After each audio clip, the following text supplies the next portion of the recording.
Wait, I think I am on.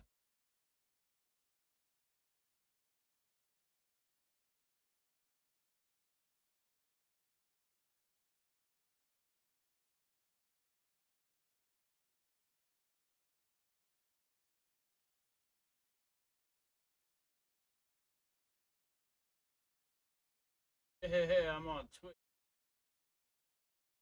Hey, I'm on Twitch. Yo, I look fucking dope, dude. I'm on Twitch. Yo, I look fucking dope, dude. I'm on Twitch. Yo, I look fucking dope, dude. I'm on Twitch. Yo, I call.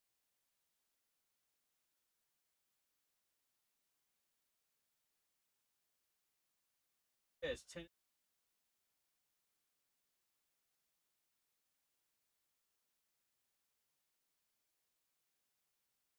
Hey, it's 1080p on fucking YouTube too. Yes. Hell yeah, dude. Got 1080p HD. Yes.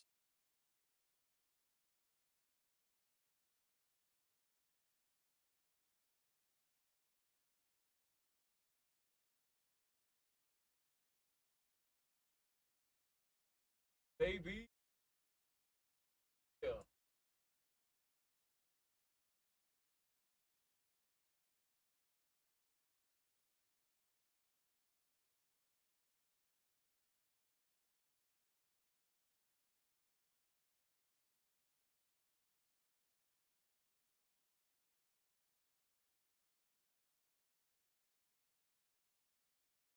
Buy like out fast ship.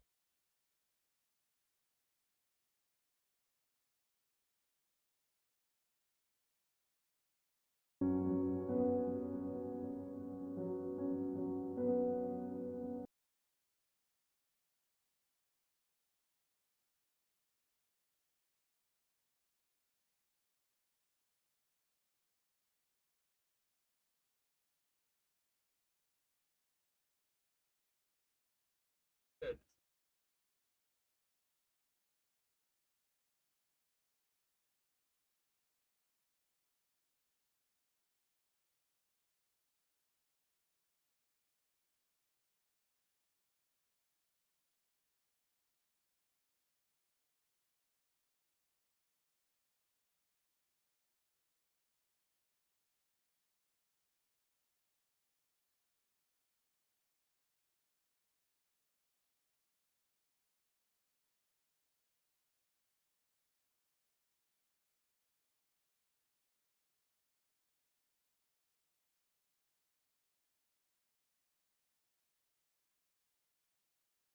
Yeah. Master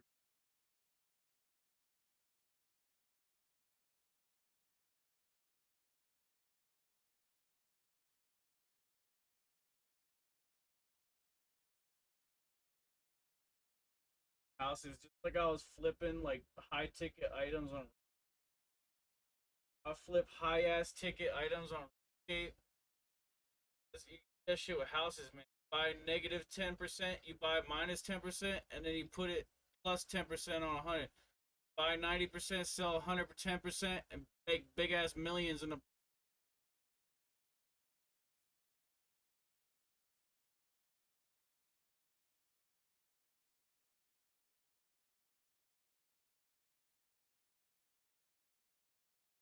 I do it.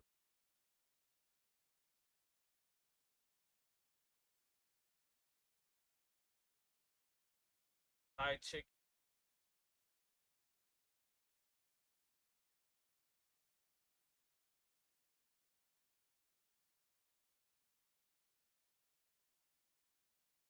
High ticket. All high ticket means expensive. Expensive.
Shut up, bitch. You're renting.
Got full 1080, baby. Yeah.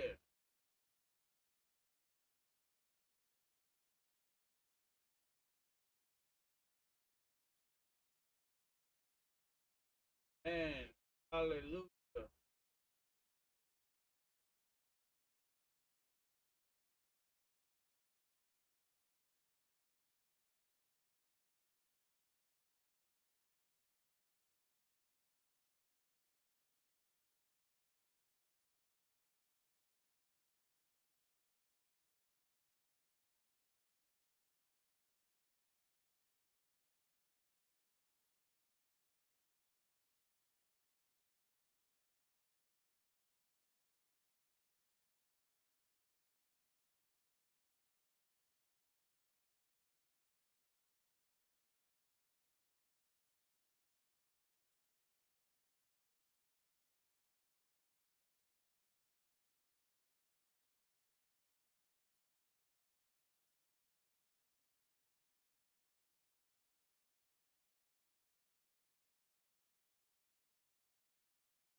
Logan Paul to pay for a video.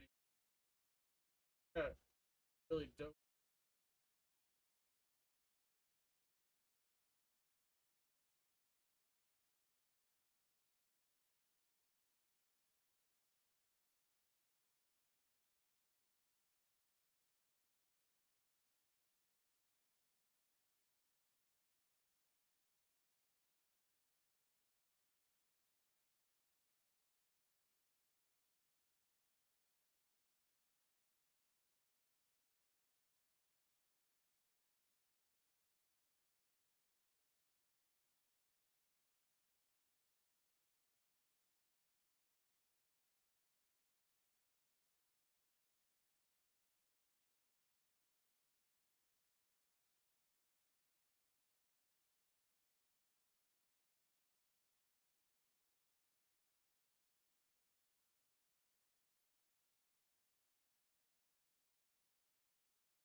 So than anybody in this chat, let me tell you.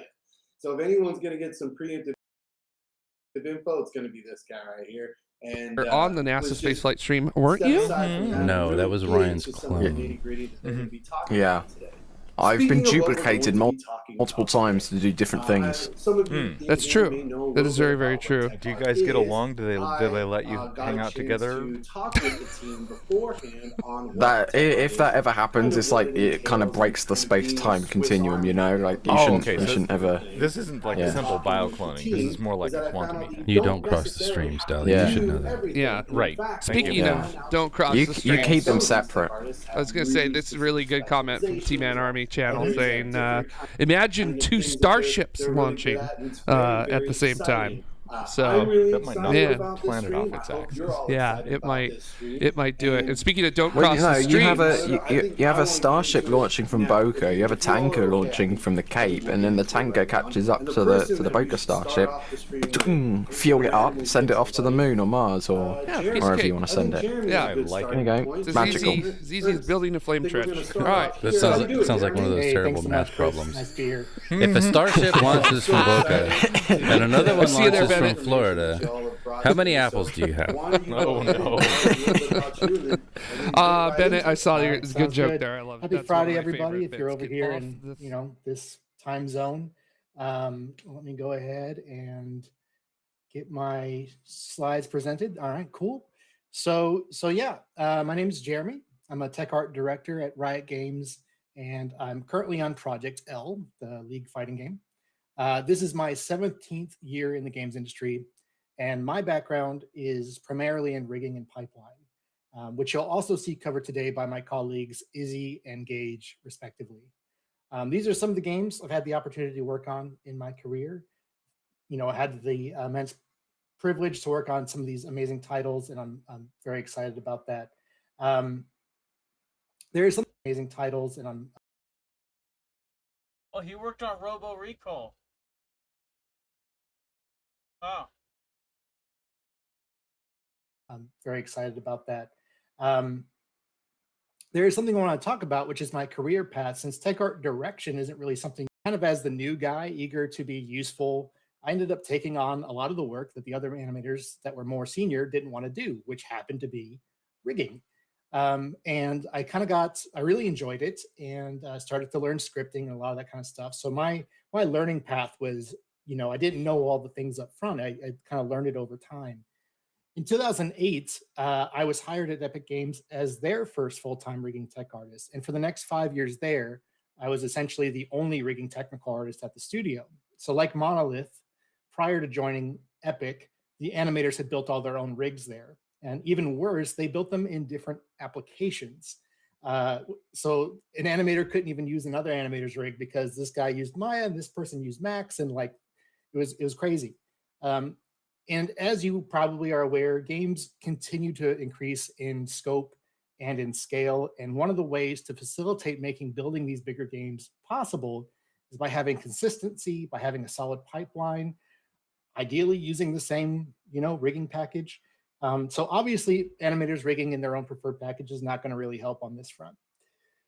So I wanted to call out a couple moments in my time at Epic that I felt really benefited my career. The first was when I gave my first GDC talk in 2011 on the facial rigging system I built for Gears of War 3. The second is when a tool that I wrote called Art V1 was released on the Epic Games Marketplace.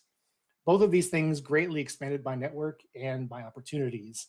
And as a side note, I remember when I was in college, so this is before like YouTube and stuff like that, or YouTube might have been very early. It's hard to get information online. So people would guard any little secret that they found, any little tip or trick, and thinking that it would give them an edge. And in my experience, sharing knowledge has done far more for my career than hoarding knowledge ever could, And so I would always encourage people to share your knowledge with your classmates, with your peers, with everyone, because a rising tide lifts all boats, as they say. Anyway, so in 2013, I got promoted to my first lead role and started actually getting a team of folks to manage and starting having to learn like what management is and how to be good at it, because it's a very different skill set. And in 2017, a team at Riot actually reached out to me to come join them. And it turns out they were using the tools I had released, Art V1, from the Epic Games Marketplace. So I joined that summer on Project L in an individual contributor role. So I kind of went out of management back into just being kind of someone that does, task work. And in 2021, I moved over to being a tech art director on Project L, which takes us to the next slide, which is what exactly does a tech art director do? And if you look at our own job post, which is currently on the website right now for one of the projects, I would say that this is actually very accurate. But before I did the role, I would also say that this can be hard to understand what this looks like and how it manifests in your day-to-day. Like, what is leading and defining technical art across all the different creative and technical teams actually mean? How do you do that? What is the metric for success there, right? It's kind of confusing. So for me, this is how this role looks for me on my project. And I would say on any given day, I'm doing some combination, if not all of these things. And I have them connecting to a scale because I really see it as a balance. It's very difficult, if not impossible, for me anyway, to effectively do all of these things all of the time. So throughout a day, I kind of weigh what is the most effective thing I could be doing for that team, for the project, or for the studio, and I focus on that thing. And that can change hour by hour. So I'm going to walk through these a little bit more. So long-term vision, or perhaps just vision, this means deciding what the team will and won't work on, and perhaps when we will work on something versus when we won't, both long and short term. Because sometimes the right solution is the long-term solution, but we don't have time to implement that solution right now to unblock our teammate. And so we will implement the long-term solution later and implement maybe a less ideal solution right now just to get over the current hurdle, right? This also means being responsible for building the roadmap for the team in terms of the technical art side of things and capturing those plans for, hey, we did this thing short-term to fix this short-term issue, but long-term, we actually really want to do it this way because that's better, it's more scalable, right? I also share that roadmap with the other art leads, engineering leads, the production team. I share it with other tech art directors at the studio to see if there are any areas of overlap where we can possibly collaborate and save time for both of our teams. And as the job posting said, I need to make sure that the team can iterate efficiently without technical hurdles. So I always prioritize unblocking folks, but I'm always kind of keeping my eye on that long-term vision, or else you can kind of end up with a pipeline of Band-Aids and duct tape. And I'm sure everyone on this call presenting today has worked on a team like that, where it's just a house of cards. And if you want to fix something and you pull that card out, right, like the whole thing could come toppling down. So it's important to unblock folks, but it's also really important to have a strong tech foundation to keep that tech debt minimal as you progress through making the game. For managing and supporting tech artists, I try to make this my top priority. I am there to serve my team and to make sure that they have what they need to be successful. As you'll see in a lot of these presentations today from my colleagues, tech art supports a lot of folks, and I'm there to support them. And one of the ways that I can make sure that they're successful is by giving them feedback. And that was definitely something I struggled with when I first became a manager, was giving critical feedback. But it's an important part of the job, because if my job is to make them as successful as possible, people can't improve if they don't know what to improve on, right? And so I'm there to do that in a constructive way. I'm there to mentor them, to show them what success looks like, and also make sure they're unblocked and able to do their job, and make sure they're happy ultimately, because you know, it takes a lot of time and effort to hire these folks, and I want to retain them.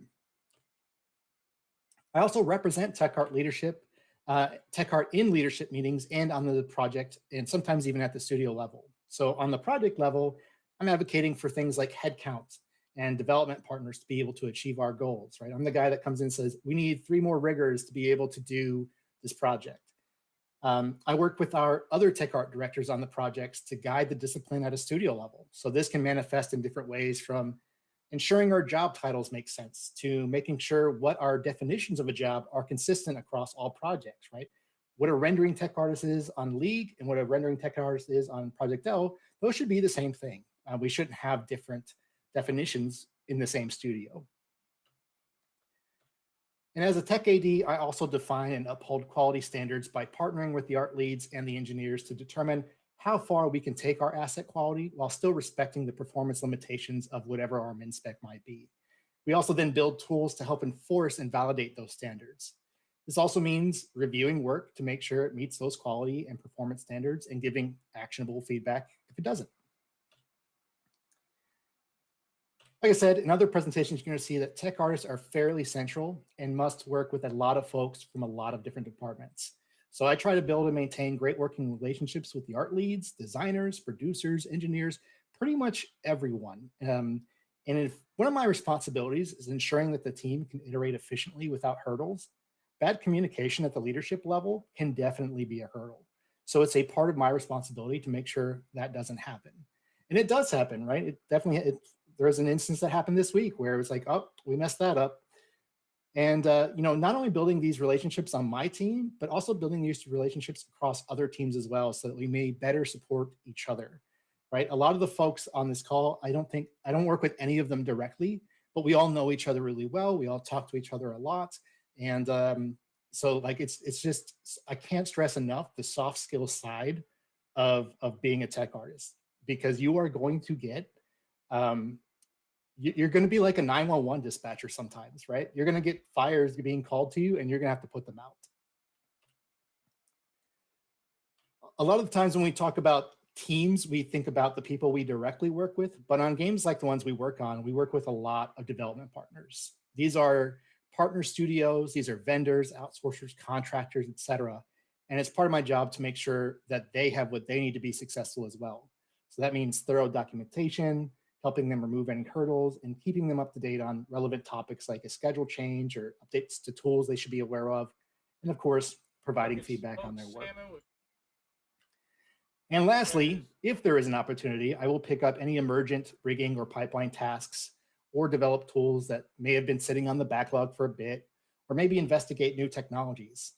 Since our project uses Unreal Engine, I will often look at upcoming releases to see, what new technology might be coming that we could benefit and use in the work that we're doing.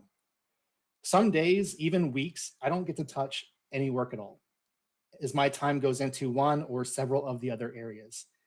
As a tech art director, it's not about being able to work on the flashy tasks anymore. It's about doing the things that unlock the most value for the team or the project at any given time.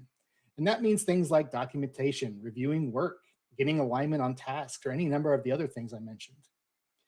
So that's it for me. I'm going to pass it to much more interesting topics like procedural generation. So I'm going to pass it to Seth, who's going to give you a look into that. Thanks so much, y'all. Cool. All right. Hello. All right. Hi, my name is Seth. I graduated Noman in 2002. And after graduating, I started in film and television as a VFX generalist, where basically if you were assigned a shot, you had to own every aspect of it. So I was doing a lot of like VFX generalist stuff, such as like modeling, rigging, compositing, you name it, to get the shot complete. And after 5 years of that, I decided I wanted to try something new, and I made the switch over to video games, where I've been for the last 17 years, predominantly as a VFX artist, which is inherently technical as a craft. And through those years, I picked up a lot of skills in building materials, writing my own tools with Python, and building pipelines. So in 2021, it seemed to be the right fit for me to switch over from VFX to become a tech artist. And I joined Riot in 2019. So what is proceduralism? There's a few things that come to mind. And the first one is that they are rule-based systems. You can think about this as like little algorithms which process at this part. It seemed to be the right fit.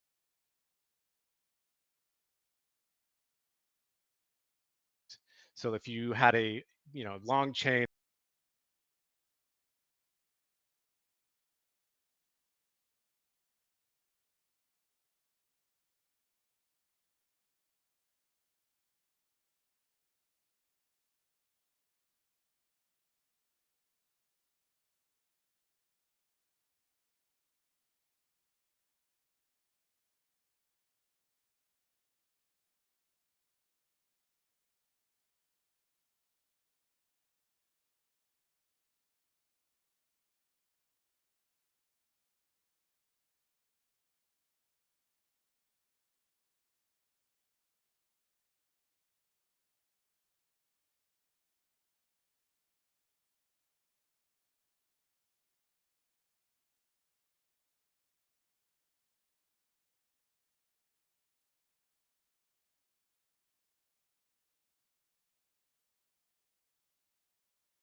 Did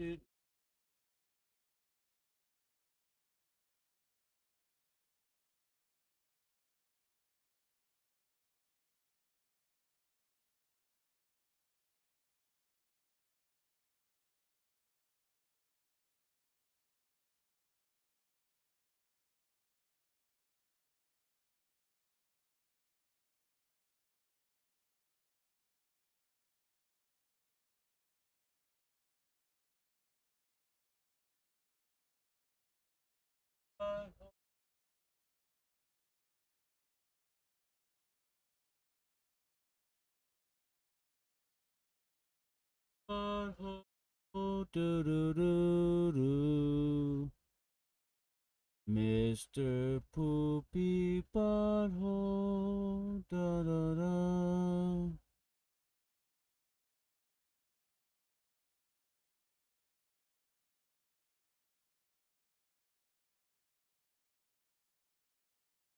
Mr. Poopy Butthole, do do.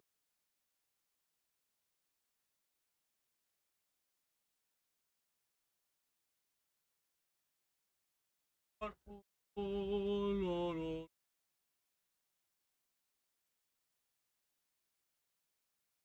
Mr. Up.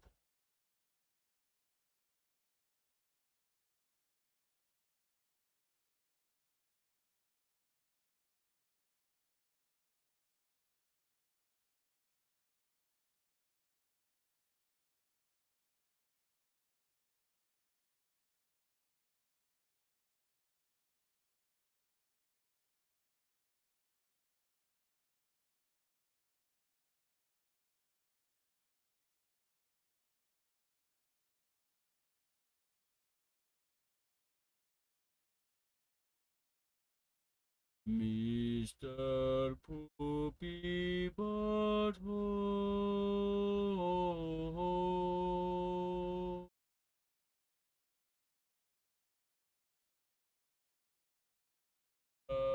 Mr. Poopy Butthole.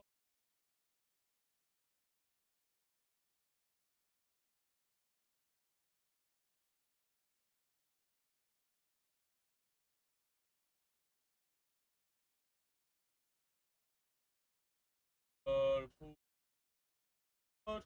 Butthole.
All P's, all double D's, all keys, all fleas.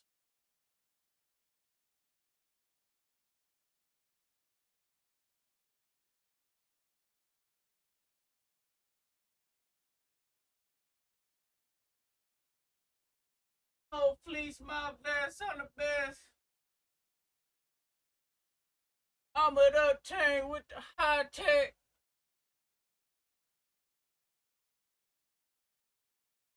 I'm at the chain with the high tech Android robotic with the M4 belt fed clip. With the ammo backpack. With the motherfucking refuel. We supply motherfucking real quick on the robotic tank rack.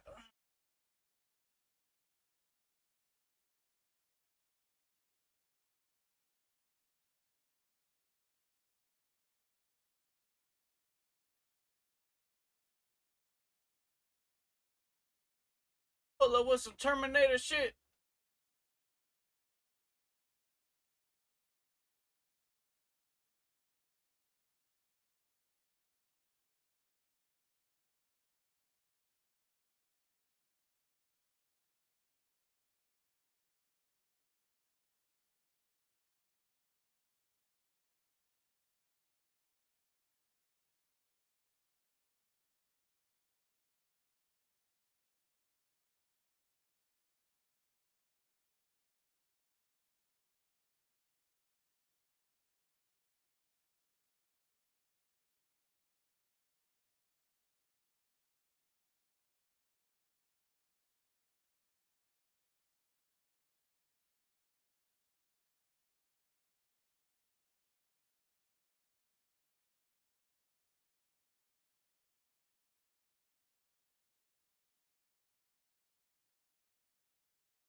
Just had anti-gravity crafts.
Brother.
Right in with it.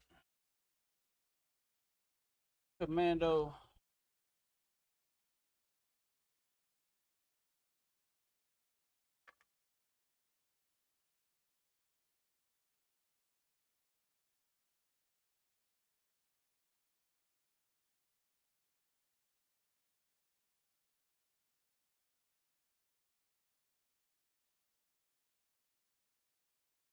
Mama always say you tell them who they won't be on like a ball down there.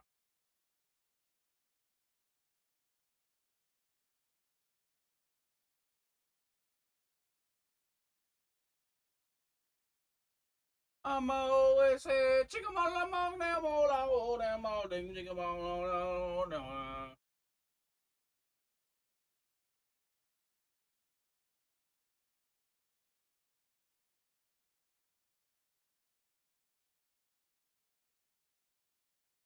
Mama always say mama ding.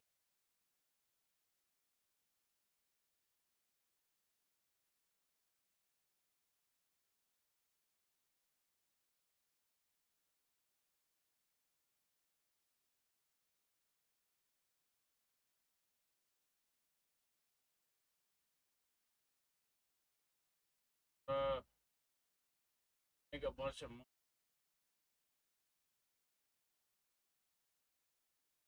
I'll make a bunch of money.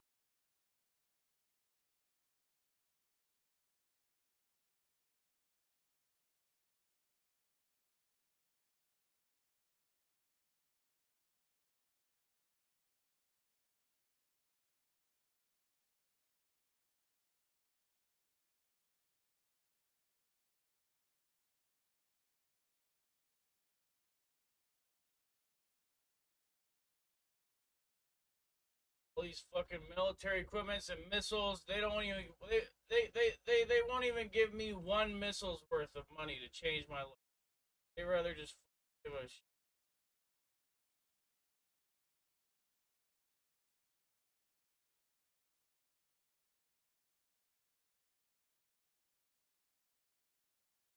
Fucking 500 to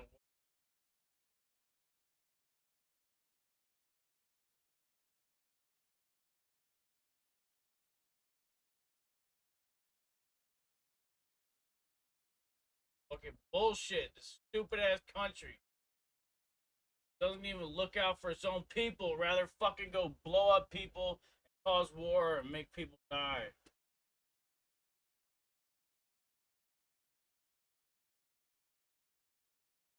Show for you this Fucking evening with the embattled broadcast fucking asshole military piece of shit.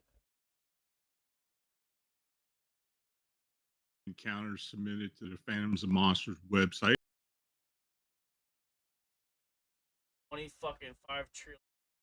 25 trillion on Iraq war.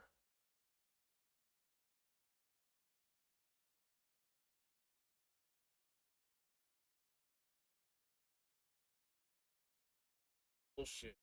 Spent that on a fucking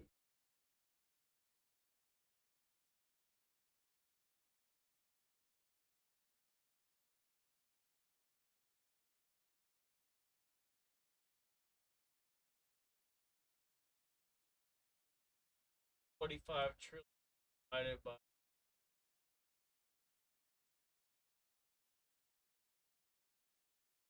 like $84,000 each.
Gave $100,000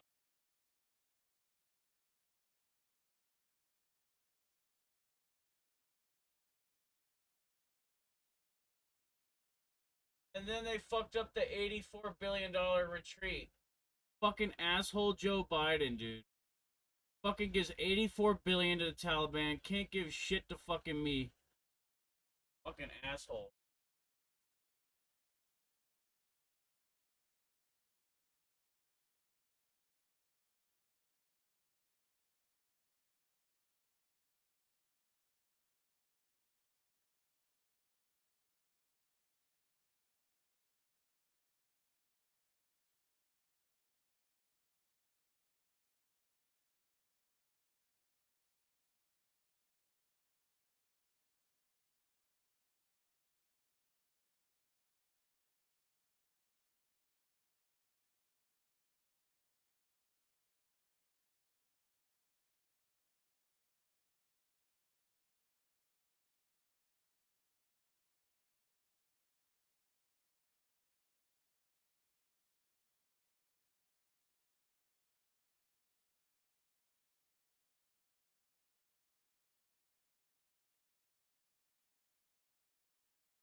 A 1080p stream, baby. Woo!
Off to giving so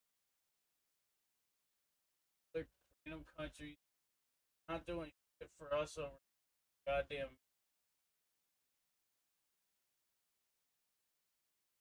out here really fucking struggling.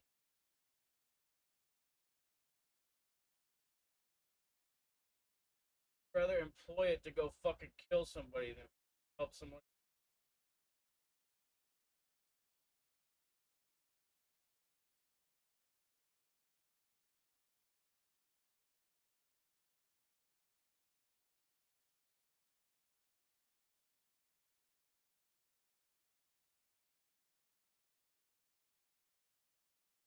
People don't even fucking have shit. Fucking $500,000 missiles. Don't give a fuck about anybody. Putting fucking 25 trillion goddamn bullshit war founded on false pretense.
Bad bitches in a cut. There, and it looks, the behind it faces part of the field where the skirmish was at, and I was up there with a Nikon camera taking pictures. This was years ago, and when the flash went off, one of the people on our team started screaming because they said when my flash went off, there was an old man looking out the side door at us. I'm when just we were playing. standing out there in the Fat garden. bitch. So could have been Grandpa. I don't know. So but we never saw the dogs again, and we used to go up there quite a bit. You're Yeah. not a fat bitch. So when you saw the dogs, were you, I know you've done paranormal You're for a fat fish. eons and eons like we have, Fat dog fish and you don't get scared a lot. However, did anything about the dogs at first? When did it hit you? Like, these aren't normal dogs. They're not. As soon as they started moving, when I seen them running, I'm like, those are not dogs, but they disappeared so fast. We probably maybe had eye contact with them 20 seconds tops. Really? By the time, because when we all turned around is when they started running. When she turned around, she said they were coming up on the highway. And when she started up on that little street, and when she started yelling at them to get, and I mean, she's yelling at the top of her lungs, we're turning around like, what the hell's wrong with her? I mean, they were there. And when we all turned around, they turned around on a dime and they were gone. Wow, that's interesting. And they could run so fast. It's like, where did they go? I mean, they had to disappear. Yeah. In thin air. There was nowhere for them to go. So were you like creeped out by them, scared by them, or was it, it was a creepy feeling the whole night. And I tell you what, one other time, the last time I was up there, I met a friend of mine that we used to go up there. And if you go up around dusk, there's a tree. Half of the field is weeds now, but they keep it where they reenact it really clean. But we were up there one night, it was right at dusk, and you can see things move in and out of the trees. I think they're soldiers. They kind of look like they have like uniforms on. So we were up there one night and he had to leave and it wasn't quite dark yet. So I'm like, oh, what the hell? I'm just going to wander around. Something hit the side of my car so hard it dented it. There was nobody up there. And I mean, that scared the living shit. I mean, I ain't gonna lie. Yeah. I mean, the place puts off a creepy vibe. And we've been up there, like if you walk down to the hotel, it's pretty far. Yeah. Probably a good block and a half. And then you walk up the hill to the Cannonball House, that road goes in a big circle. Well, we were up there one night and we had walked all the way around. We was coming down the back of it and it looked like we thought somebody had pulled up because it's a public place, Yeah. Seen our cars, they pulled up. It looked like a man was walking across the path to go up to the Cannonball House with a lantern. We stopped and watched it. We're yelling, hey, what are you doing down there? Never answered us. He never turned his head. He just, like it was a residual. He was on his path up the hill with his little lantern, and it wasn't a flashlight. It wasn't putting off a beam. It was putting off like a yellow glow of a lantern, and you could see his hand. Like you could see something in his hand. Wow. Yeah. Dang. And now, for those who don't know Terry, I've investigated with Terry lots and lots and lots of times. We both have. Terry is she is the most calmest person ever. Things that would make me jump and jerk, she just kind of looks at him, goes, wonder what that was. And I'm like, what? What do you mean?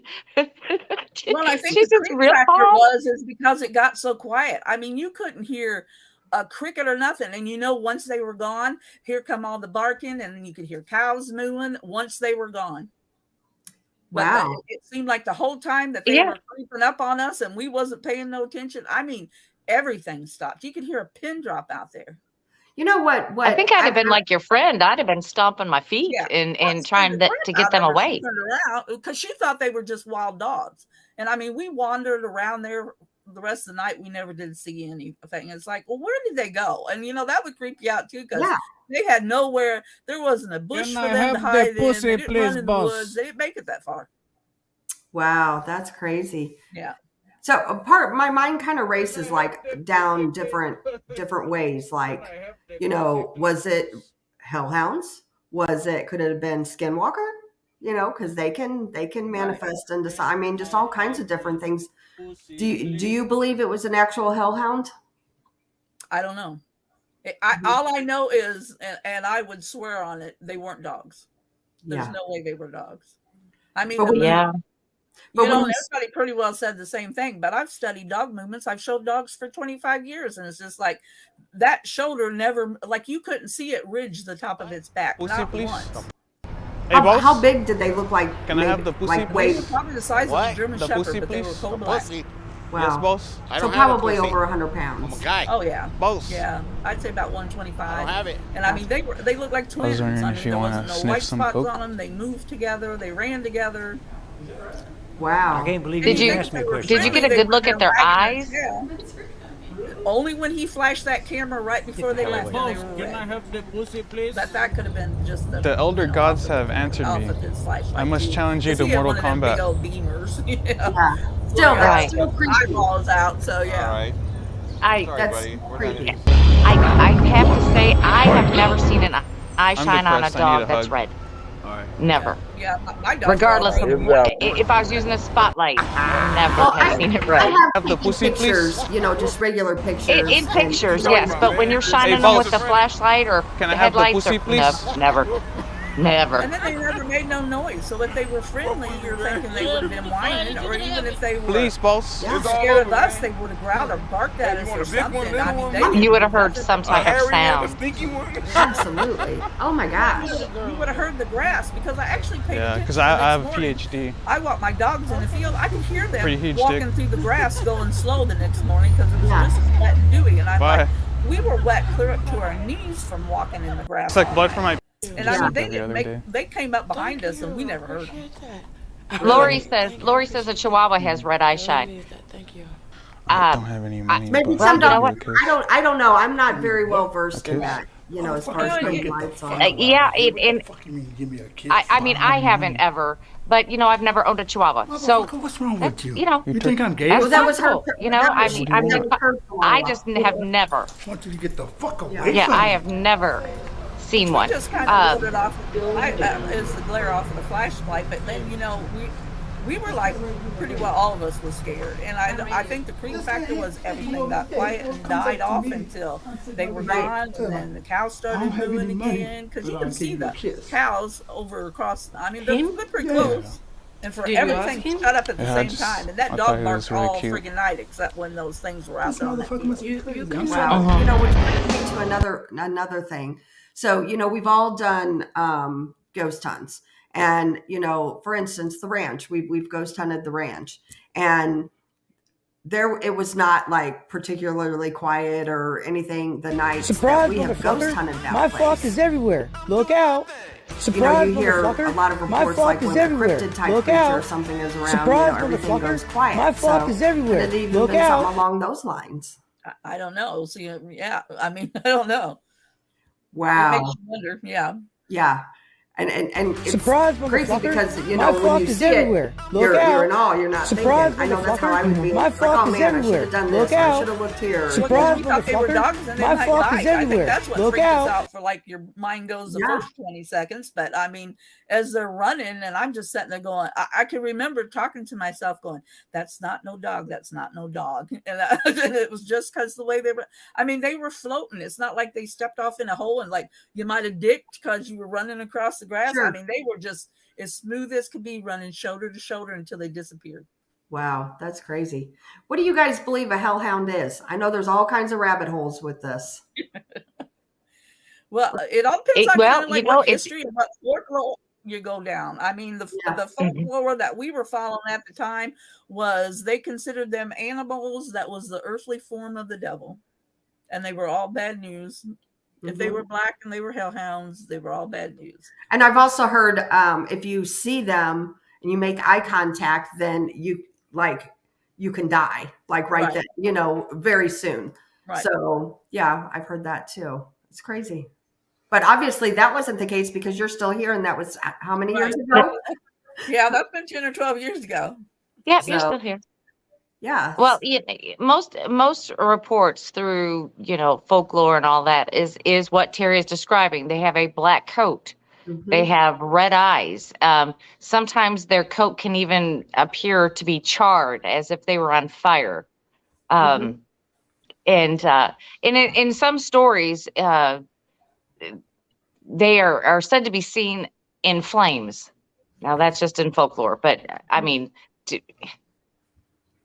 I don't know. Either way, charred, on fire, no thank you. I'll pass. Right. I hear you. Wow, that's crazy. But Brandy, you've also heard other stories about them too, not being on the negative side. Well, Brandy, yeah, I mean, you know, we can go back to Cerberus. Cerberus is one of the most well-known hellhounds there is out there. It's the three-headed dog. You know, it's the one that's supposed to protect the gates of hell to make sure nothing gets in or gets out. But it also has a soft side. They talk about if you play music for it, it will sleep. I thought, well, that doesn't sound like a hellhound. That sounds like my dog. You just talk to him real nice and he'll go to sleep. He don't care. Right. There are so many stories. El Dorado Canyon is one that I got in my rabbit holes today.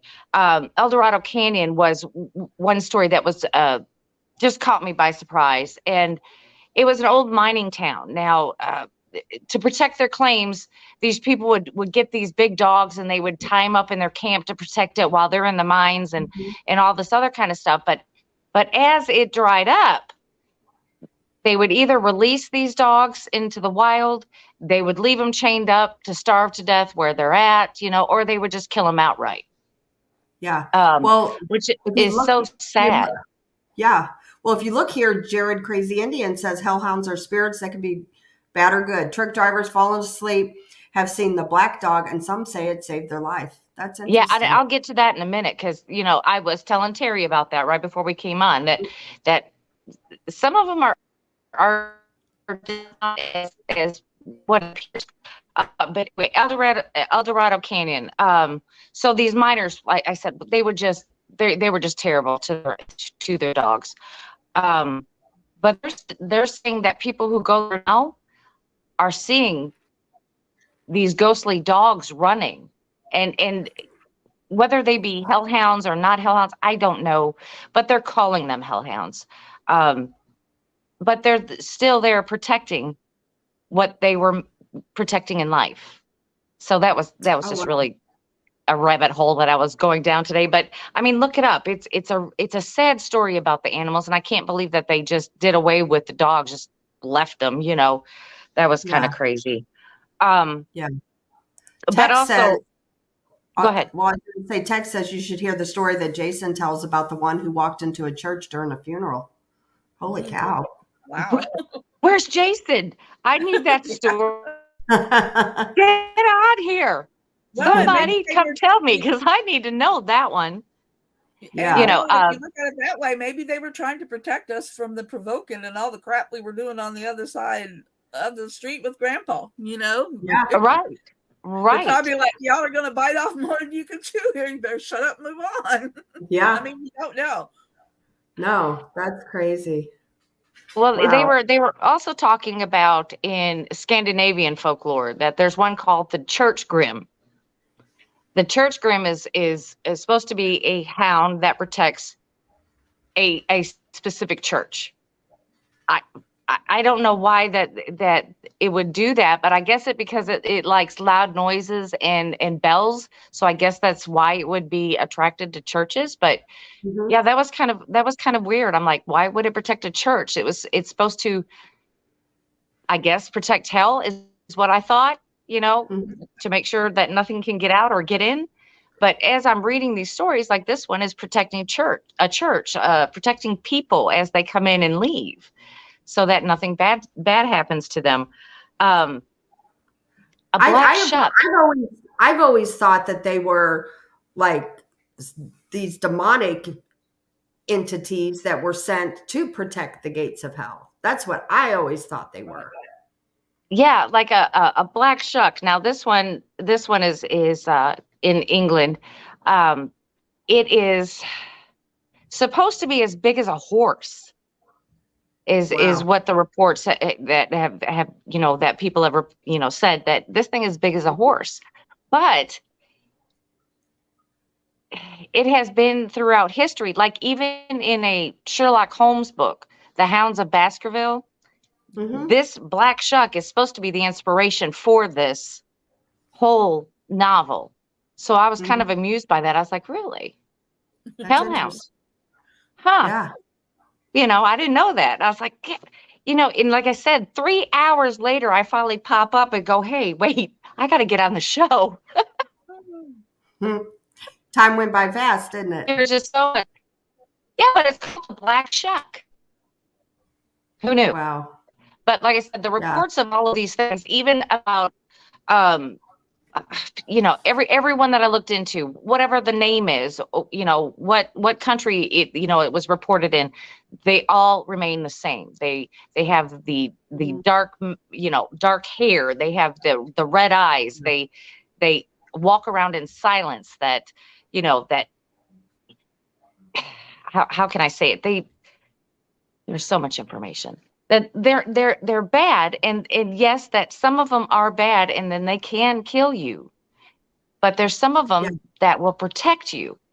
There's spots in folklore that would say, women who would be walking home in the middle of the night, say from their job or whatever, would be protected or watched over by one of these until they made it home. Yeah. So, Wow. I mean, it's kind of like I wonder if the good ones versus the negative ones, if they look different. All the reports that I have read and the folklore, they're all basically the same. They could have the charred hair, the black hair, but they all have the red eyes, and the ones that are supposed to be in flames. Now that could be an embellished story. I do not know. Right. But if I ever see one in flames, I'm going to just automatically go there. That can't be good. And get the hell out of it. Right. No kidding. I'm with you, Terry.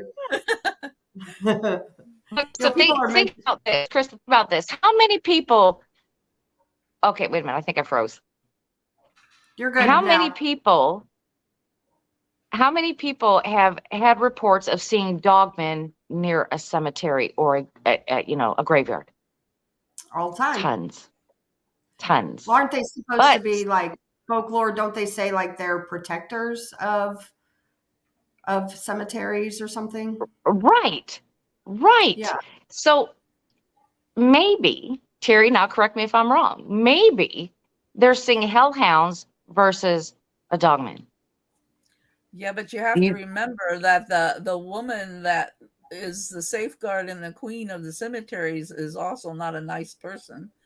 So if those are her dogs, I would say they're her protectors. I mean, I think they do protect, like you said, who comes and goes, but exactly what are they protecting? Letting all the bad ones and keeping all the good ones out, or vice versa.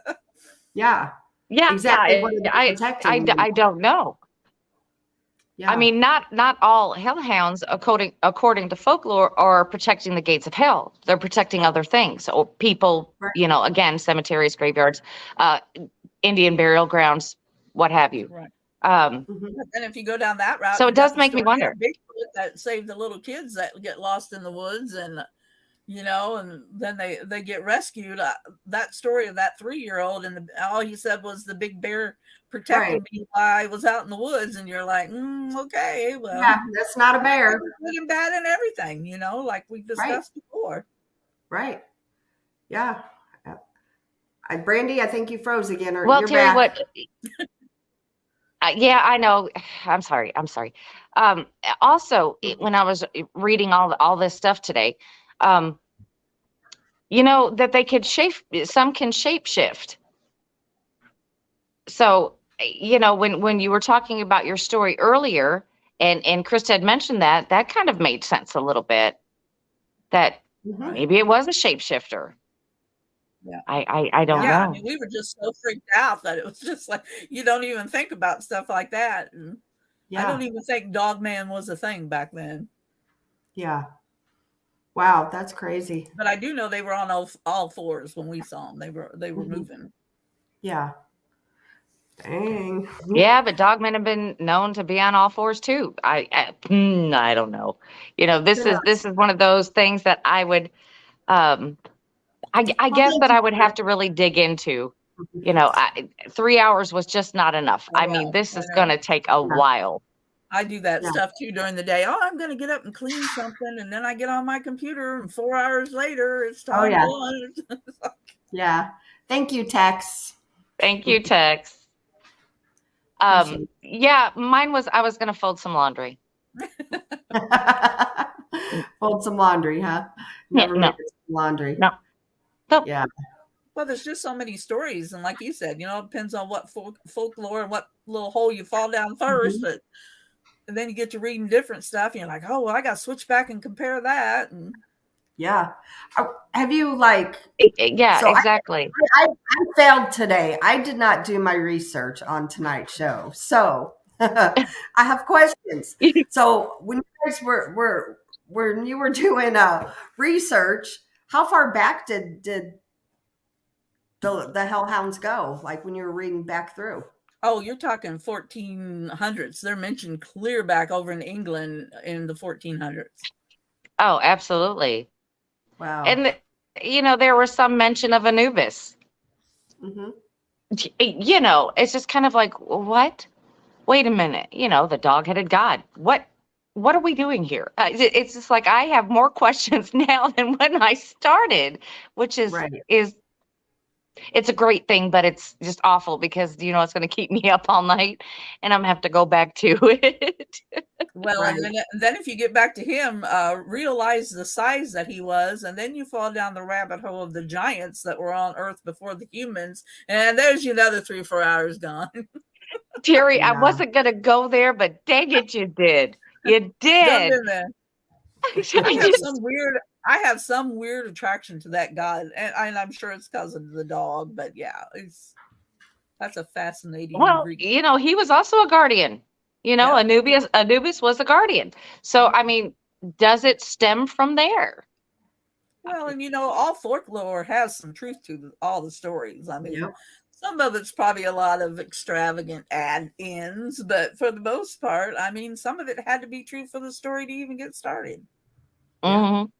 Yeah. Well, true. I mean, because it's kind of like it reminds me of like home remedies. It's like these home remedies your grandma would tell you, hey, Right. if you drink this, it'll get rid of your sore throat. And you're like, what?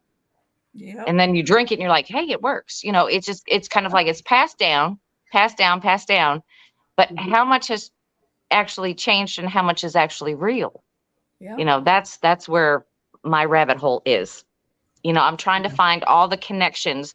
What are the same connections in every story? So I can roll from there. And it's massive. Well, there's you one, Brandy, an island of dog-headed men. Yeah. Marco Polo mentioned an island of dog-headed men. Okay, just let me write that down, war criminal. Thanks. That's just somewhere else I needed to go tonight. Yeah, no kidding. All right. That's just really interesting though, because doing all of this weird stuff that we've done over the years, that is one thing I have never witnessed is hellhounds, and I'm not so sure I want to. Well, and I don't do too many outdoor investigations just because of all the noise and stuff. But I mean, I've done a few over the years, and that's the only place. And I mean, like I said, we've probably been up there 8 or 9 times, and I've never even seen a real dog, like a stray dog or a dog running around up there. Right. I mean, because you are so far out.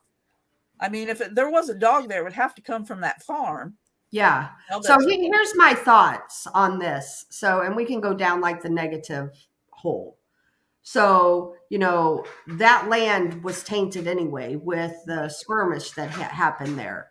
So on top of it, you have all this sorrow and sadness. And then you have the man who killed the woman, so as you both know, the demonic have to be invited in, and just being like sad and all of the death that happened there, it very easily could have been brought in. Well, and I'm not sure. I could see if Nancy would know, but like Rick's grandma, did she? I don't know if she continued to live there after she healed from the gun wounds. But I mean, that'd be hell to look across the street and know that your husband shot himself over in the trees. But yeah. But then again, you could be like me, going, well, I'm glad he's not here. I wouldn't want him to shoot me again.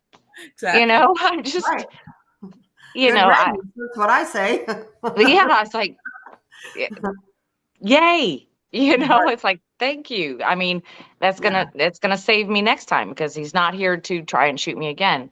Right. But with all that negativity, the book that I read on the actual skirmish, the team that had 200 lost 23. Well, if they slaughtered 2,000, I mean, right. They said the numbers were varied on how many men were killed, but I mean, you're talking probably at least a couple hundred. Yeah. And then somebody was brave enough to kill the preacher of the church. I don't know. That would sign you straight to hell, I would think. Right.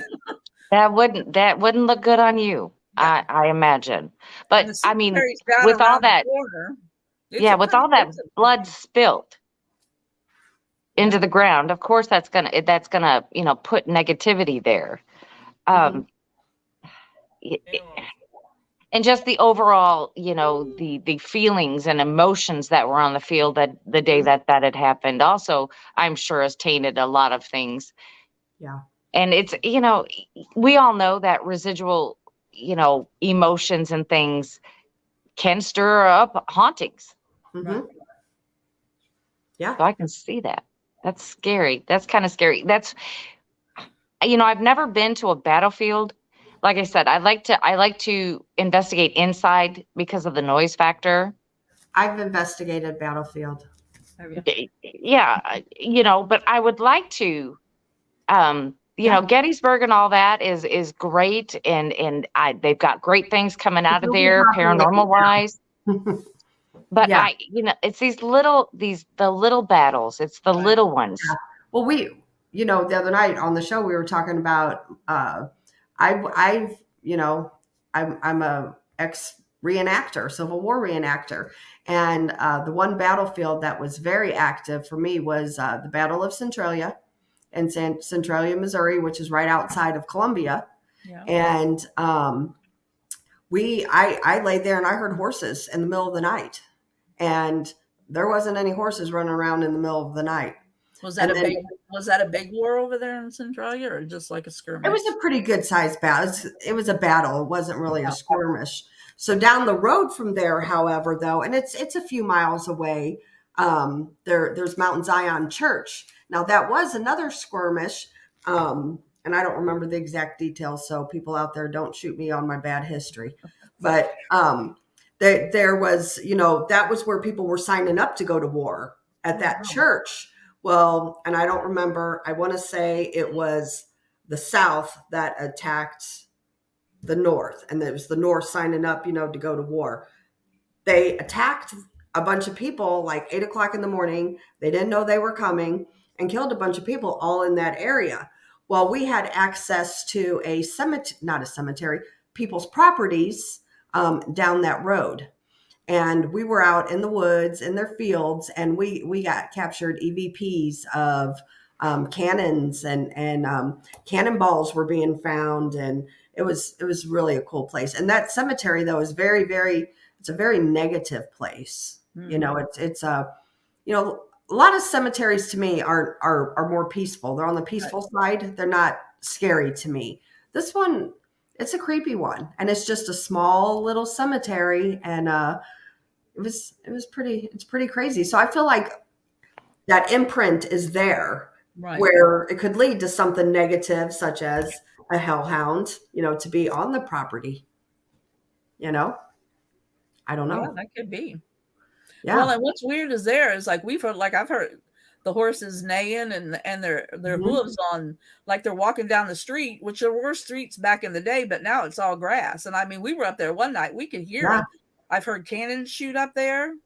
And the fog rolls in real weird. Like, I mean, you are kind of down in a dip, so I get that. But it'll like move, and it gets so thick you can't see in front of your face, and it seems like you hear things when the fog's there.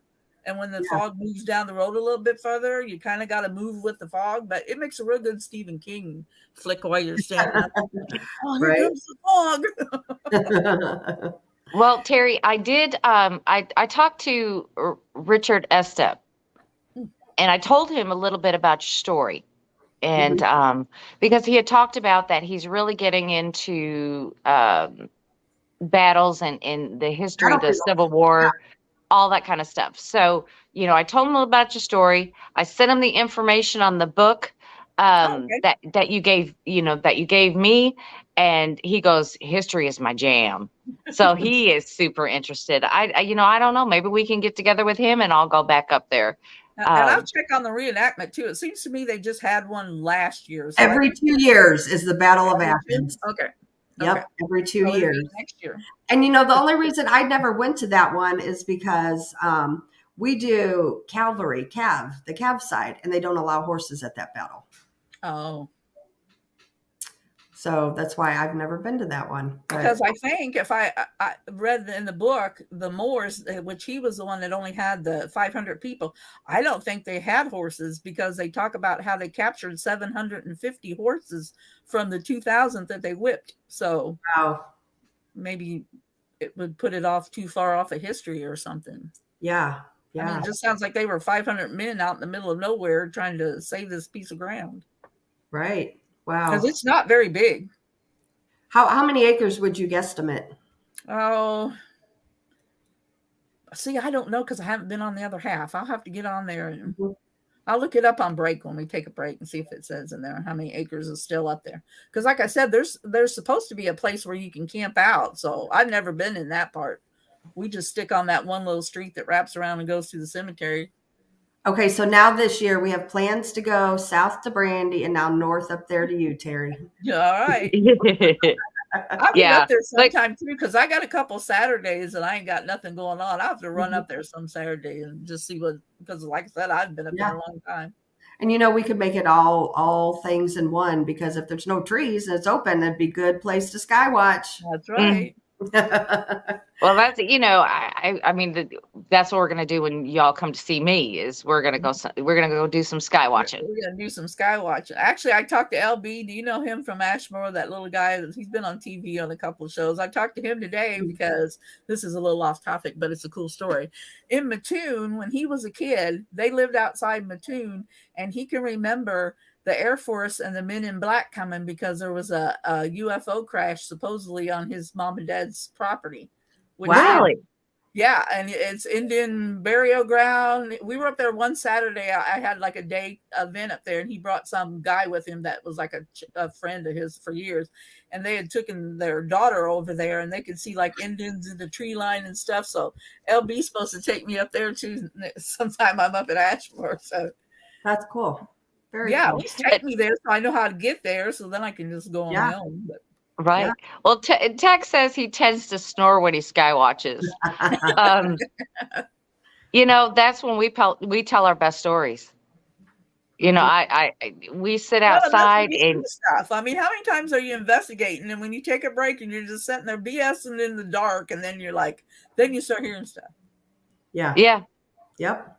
Sometimes just totally catches you off guard, We just need Ben Hansen at our sky watch with that fancy little telescope thing that he's got. Right? Yeah. Wouldn't you like to have the money to have one of those? Oh my God. Well, and he knows he pulled it up at the 100th birthday party at Ashmore. We went out in that tour in the back there, and he knows where like all the satellites and how they fly, what direction they come from, and then then he points because he had it like on a big screen. Shooting it on a big screen on the back of one of the bunkhouses, and he's like, but I don't know what that was. And I mean, we watched 2 or 3 aircraft way up there flying around, and then they'd stop and do a 45-degree angle turn, and he's like, well, that ain't no satellite. Right. Wow. Man, wouldn't it be cool to see that kind of stuff? Wow. Cool. For people that don't know, Ashmore Estates is literally, it is out in the middle of nowhere. Things that separates an AI game versus other players is other players are sneaky as fuck, and they're imaginative. So that's why you get people that for miles. A player will do so many different but I tell you what, we've caught will. And so I'm a lot excited. Of things out I'm there. actually excited. And some of my best stuff has would been not from be Ashmore. able to tell the difference in a video game. If you ever between get a another chance, player get and out an there. AI. Yep. It's just, that happened with Deep it's unbelievable. Blue, that computer that played the Rhonda chess says team that she's won, reenacted the battle of. Okay, I'm not gonna slaughter the name. And various others. Being on and camping at the actual battlefield is next level shiver. Sometimes it is. The human was listening in, trying to decipher who's human. Well, a lot of times, like these grounds, they're just tainted. People's minds. Well, All of us, you do the anyways, right? reenactments. I mean, what do you think? I mean, they're dead for hundreds of years. You got people out there camping out like they did. This AI is really same kind of clothes and stuff, and they're probably like, wait a minute, all kinds of trigger objects, treachery, which can be dangerous, right? Do they realize they're dead? Well, it's not even necessarily that it's trying to learn all these things, which I'm sure it is. A lot of but the there are reenactments, people, humanity behind this, that are just pushing AI. I mean, they're training it to be emotional. Then the Grey they're training it to lie.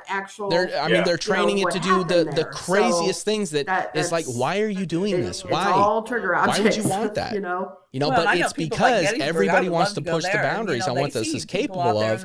And I think most people, they want to prove. Yeah. I've never been to Gettysburg. I just, themselves right by showing the negative of AI, so they're going to command it to do the worst shit. Which, look, man, in a self-learning system, knock that shit off. Those are the ones you can't be doing. Well, and there's a little wooden path you can take that goes down through the woods, and there used to be a house that sits back there. It would look over that Des Moines River that I was telling you about.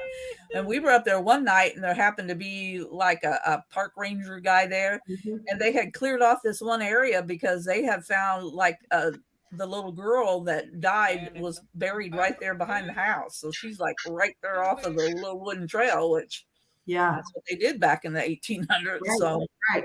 You know, when we come back, we've talked on hellhounds, and we can still talk hellhounds. Let's go down some other rabbit holes about, talked a lot about the Indian burial grounds and things like that, because I know, Brandy and I are in Missouri. Terry, you're right across the river in the Illinois side, and we're loaded here with Indian burial grounds. Yeah. Can honestly say that it's just tons and tons here. Yeah. So maybe when we come back, we can talk a little bit of that too, We'll just go wherever we want to go with this. Just to let everybody know, hey, I got my first notification that Blondes and Booze was on tonight. I don't know what's happening. I keep hitting that notification button. So if you haven't done that, do it again, because for some reason I wasn't getting it either. So I just hit it again. So I started getting it. Yep, true story. And I was actually unsubscribed to the shows that I watch faithfully, and I think that's crap. Bad on YouTube. But hey, it's so everybody check, your favorite shows that you do watch, and make sure you're still subscribed and the thumbs up button is hit, and hit that bell icon for sure. Yep, and check us out on Facebook, Blondes and Booze on Facebook, and Texas Front Porch now has a Facebook page if you want to go check it out and join that. And of course, Bigfoot Michigan Rob has a Facebook page, so go check him out too. Yep. Guys, we will be back in 5 minutes, so hang tight.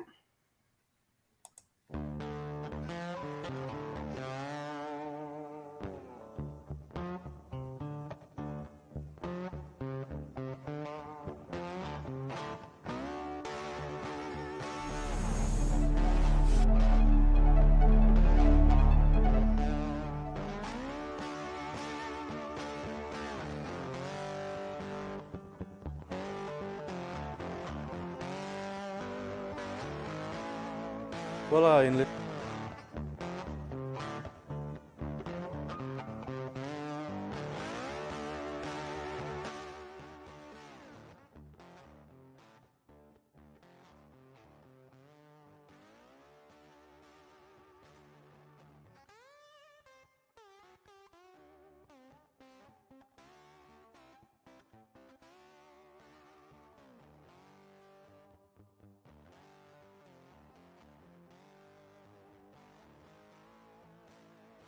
Four minutes to go, folks. 4 minutes.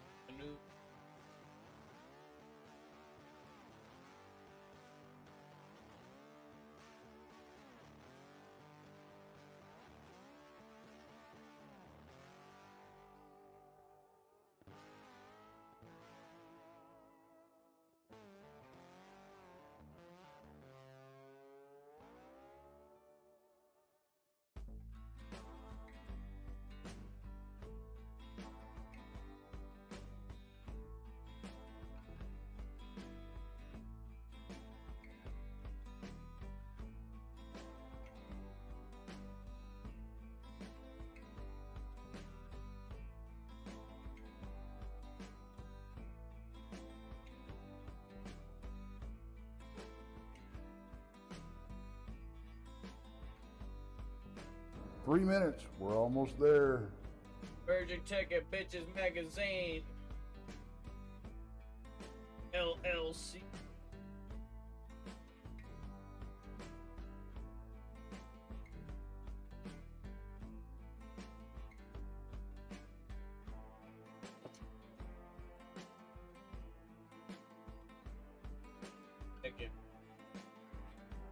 big old titty. Tickler. Big bitch.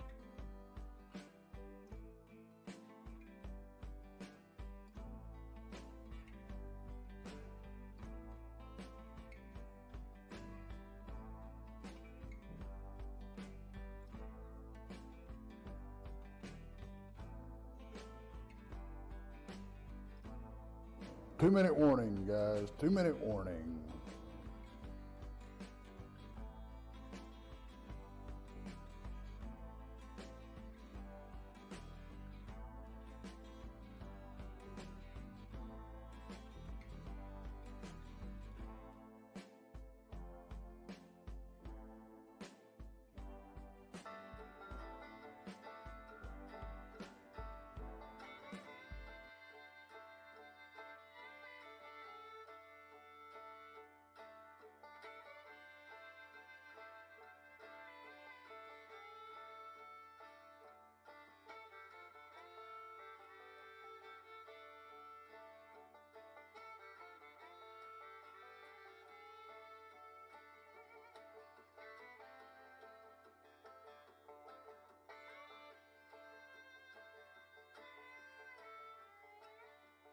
One minute. 1 minute.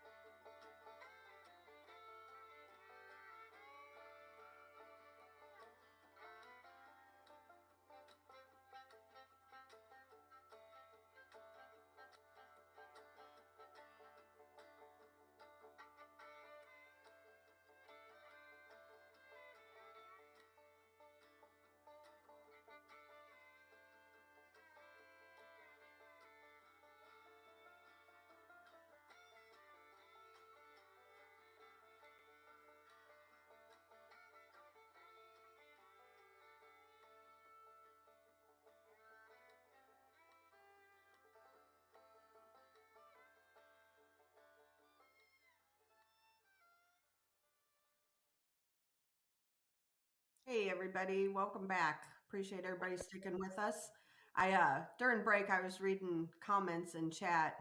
Everybody's talking about, man, some old memories. Strawberry Hill, Mad Dog 2020. I spent my whole 5 minutes. I'm looking for the rest of my notes that I had taken today because I got to looking at the ones I had and I'm like, this is not all I wrote down, and I can't. Well, for number one, I can't remember what notebook it was in, and for number two, I can't remember where I laid it down. So, yeah, it's called age, Brandy. I do the same thing. No doubt. because at the end of when I figured out that I needed to get on the show, I was starting in on the Hellhounds of the Appalachian. I can't say it. Appalachian. Thank you, Trail. And I just started that, and I was like, man, I wanted to look at my notes so I know where to continue. Now I can't find it because I had wrote down the site and everything I needed to go to, and I don't know. those are not supposed to be so nice down there. There's a lot of weird stuff that happens down in those mountains. Before we continue, want to throw this up here real quick. Alabama Bigfoot Conference, June 9th and 10th. Brandy and I will be there. Tex will be there speaking. Adam Davies, Ohio Night Stalkers, Stacy Brown, Steve Coles, Greg Ogle. Come over there if you're in the Alabama area, and that'll be or not. Yeah, or not. Just come on. I believe tickets are on sale now. Yes. This one here, this is our event, and it's up at Malvern Manor. Tickets are on sale now for this. You get some good bonuses on this one. You're not just stuck with Brandy and I'm just saying. Yeah, you got some big bonuses. We're actually having a conference without speakers. Yeah. So you'll get to investigate with Richard Estep, Dr. Rebecca Foster, Josh Hurd, our very own Tex is going to be there, and Terry, who's on the show tonight. So we look forward to that, and tickets are on sale now for that through Eventbrite. Tomorrow night, I'm actually with our team, Haunted Souls. I am going to Malvern, and we have an overnight there we're doing, and so I may do a little live and give everybody a little sneak peek of what Malvern looks like. Oh, So yeah. it's Yeah, I'm pretty sure you can still get tickets to that one tomorrow night. yeah, and if you're in the area, or even if you can't get tickets, show up and they'll take your cash. So Yeah, exactly. So you can go see Krista tomorrow night at Malvern Manor in Iowa.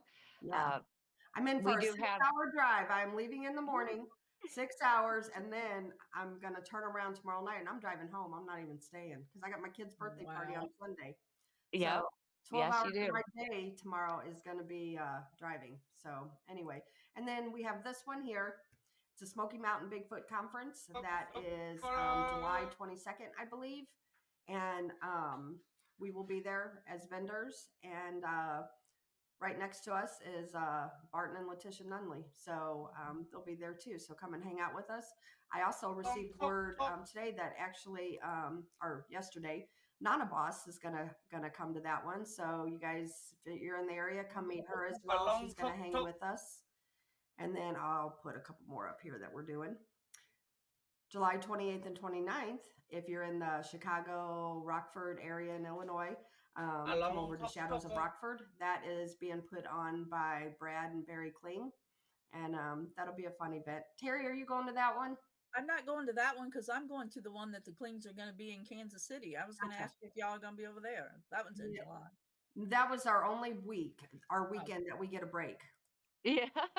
Don't blame me there. You got some big ones coming. That's the only top one. And then we got this one. We're going to do the Dogman Conference in Texas and Fort Worth area. And I mean, the speaker lineup just speaks for itself. So anybody knows anything about the cryptid side of things should recognize every one of those names.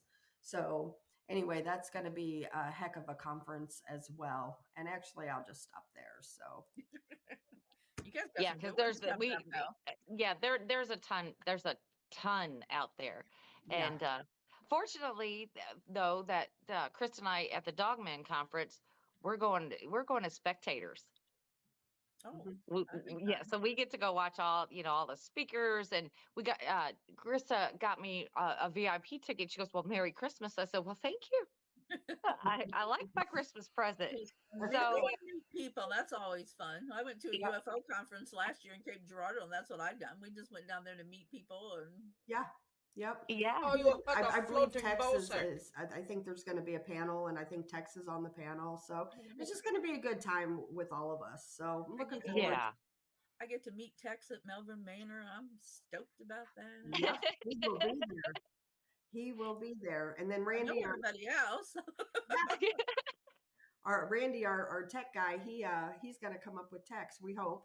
And so that'll be fun. That'll be because he's really into the paranormal, and I love that, because that's where we started. We all started, it's the paranormal, and so when anybody talks anything, ghosts, spirits, whatever, I'm like, okay, I'm listening. Go ahead. Keep on talking.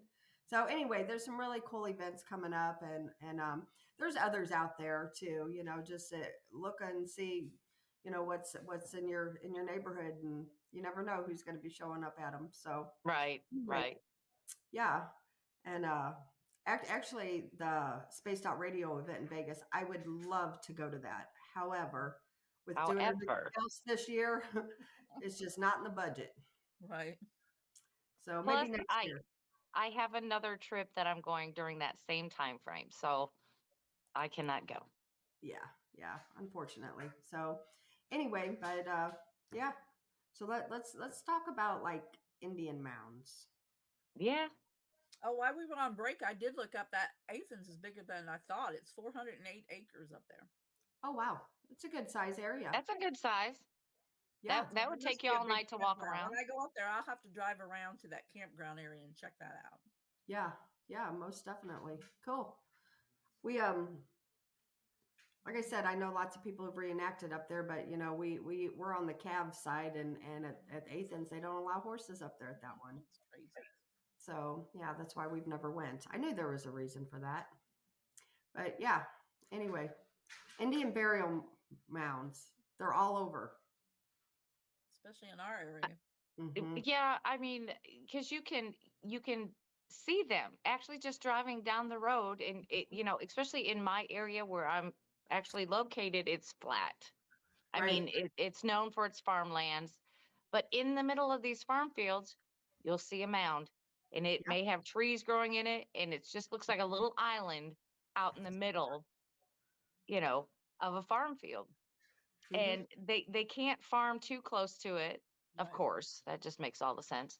They can't farm too close to it, and usually they have like a fence or something around them so you can't get in them. It's not.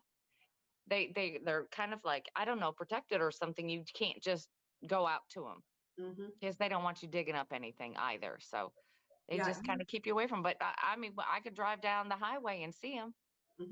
Well, just, I don't know, 3 miles down the road. And I live in a pretty well suburban area, and they built a park here not that long ago.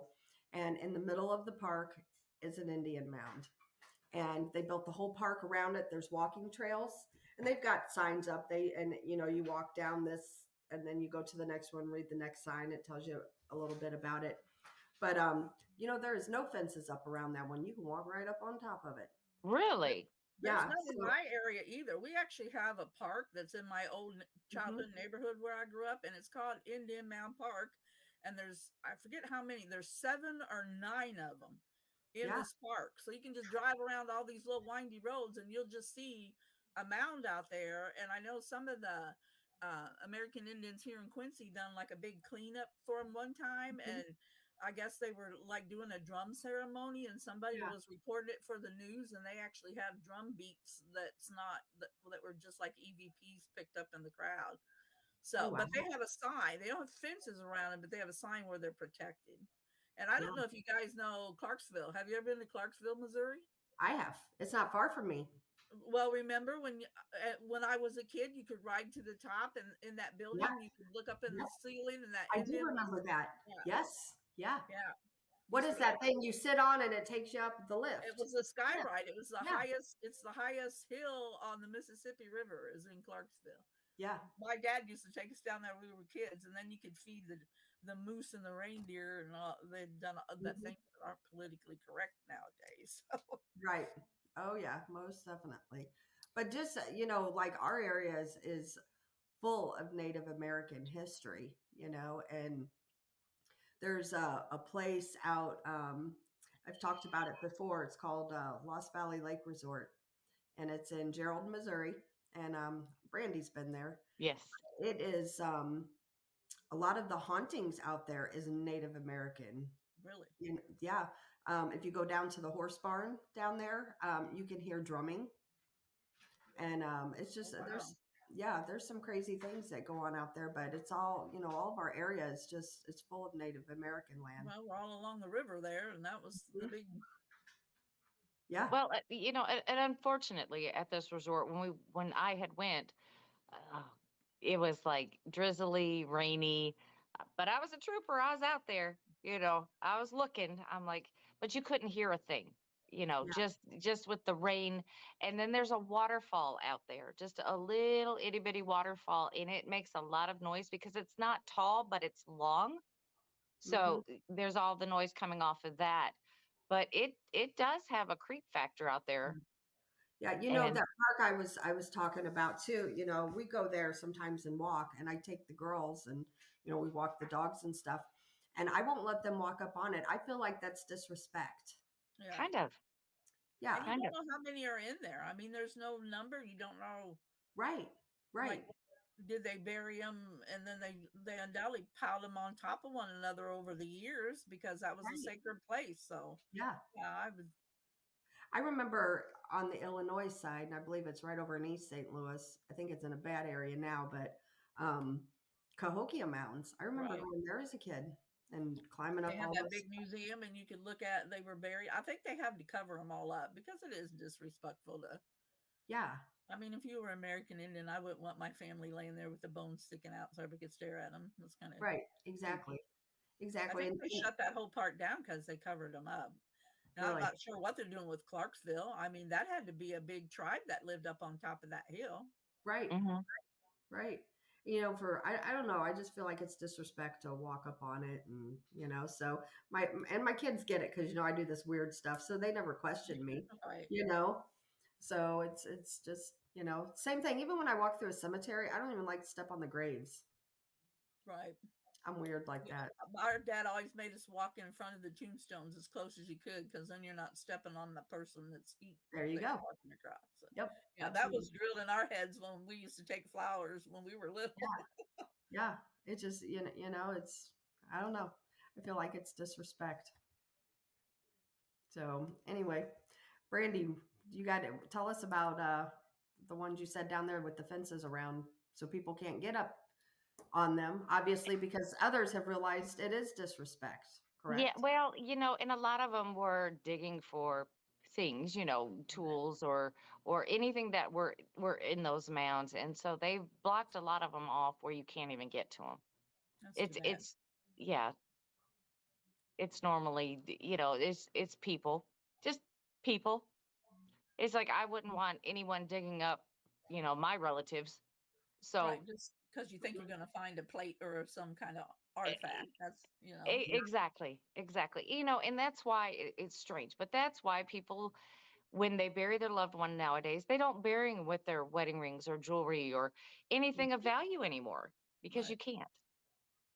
Right. You know. Nope. People just people. That's all I'm gonna say about that. Just people. Well, yeah, you know, and there's so many graves that they move these cemeteries, and they don't even move all of the graves, or even, you know, we have a half couple of of the them here graves. in town. They put the big major main street through there, and I can remember when I was a little kid, my dad had a fit because he's like, "There's no way that they dug up all them people." And then what's weird is they put a couple of dentist buildings out there, and guess what? When they were digging, they found human remains when they were putting in the foundation for the building. I don't. You didn't dig them all up. I don't know if you guys remember this or not back, and this has been years ago, but Lambert St. Louis Airport, they were adding on or doing something, and it was a big ordeal because there was a cemetery that was supposedly moved, but the bodies were not. I don't know if you know where Frankfort, Missouri is. It's like right outside Hannibal a little bit. Yeah. We investigated a house down there that this lady let us come, and the city park used to be the cemetery, and her building is next to the city park, and they didn't move them all. When she got to dig, she has a well in her backyard, and they used to put 6-foot marble slabs over the top of the caskets. When I was in Jamaica, well, had to make a weed, smoking weed with Jamaican man. Street, and then there's a street, and then there's a city park. So she's got dead people in her backyard. They didn't move. Smoking weed with the Spider-Man. That house that she has. Then Spider-Man send me the kilo. In that house. Wow. Yeah. Well, that, you know, that kind of reminds me of the story. It like I was in San Antonio, and they were talking about a cemetery out there where it had flooded. Well, of course, they put all these bodies in a flood zone. So when one day it flooded out, that's the story of my all dad these bodies were washing back when he was younger. Everywhere. Yeah. He went to Jamaica. I can't imagine sorting that out. He smoked weed with a guy named Spider, and then he went home, and then he got a random package in the mail one day, and it was like vacuum sealed marijuana. Caskets come tumbling down the hillside there, and skeletons were laying on the street. Can you imagine? I'd be like freaking out. Yeah, that's awful. Seriously. Just like the LBL. My dad had a friend. I'm sorry, his friend's dad like owned a boat in Florida, and they used to go absolutely. That's why when I talk to about Jamaica and the Bahamas and shit in the boat. I don't want to disrespect. They could just ride in the boat whenever they wanted to. On fucking Jamaica and the Bahamas and shit. No, it's all out of respect, and I respect, you know. Well, you just have to respect because that's somebody's loved one. Well, as investigators, I mean, I think we pretty well respect the dead, you know, even absolutely. When we do investigations. So it just kind of rolls over. You Yeah, know, right. I grew up in the olden days where that gets you slapped across the head if you take off running through the cemetery and step on somebody. I was riding in Jamaican Lamborghini back in those days. Yeah, exactly. Now, if you want to search for arrowheads and things like that, the creeks and other land and all that other kind of stuff, you can go look to, you can't look anymore. But as for the burial mounds and things like that, leave those alone. Yep. 110%. Okay, now what were you asking me? I'm sorry. I just say tell about the story at the LBO with the headstone. Oh yeah. So they were gonna flood out this town.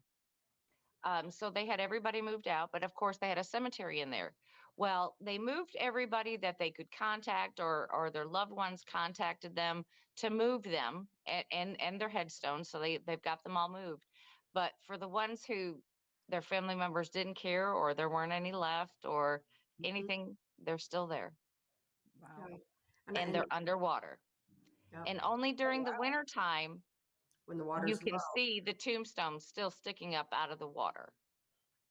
So, I mean, there are people still buried in there and underneath the water, but they just didn't move them. Right. Well, we actually, that one cemetery I was talking about that they ran the main street over, a friend of mine was doing some research because she was in genealogy, and at the back of the cemetery, you got to go in the winter when the weeds are dead.